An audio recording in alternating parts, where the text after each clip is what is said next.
నేను ఒక చెప్పగలుగుతాను, నా జీవితంలో దేవుడు నాకు ఇచ్చిన పిలుపు ఇంకా గొప్పది. నా ప్రార్థన ఎప్పుడు ఒకటి ఉంటుంది, ప్రభా నా పిలుపుని నేను కడముట్టించాలి. దేవుడు నన్ను తీసుకున్న ముందు నీ చేతుల్లో నుండి మాత్రం బయటికి పోవడం.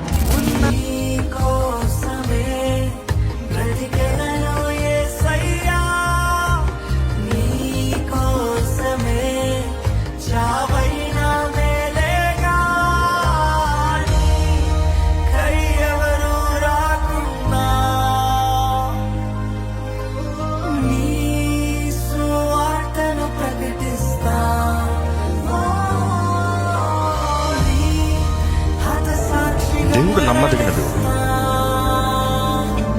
ఆయన కార్యాలు నమ్మదగిన. ఆయన నమ్మిన వారికి ఎప్పుడు ద్రోహం చేయడు. కొంతకాలం పరీక్షిస్తాడేమో కానీ సువర్ణమ్మ వల్ల బడికి తీసుకొస్తాను. And the glory belongs to him alone.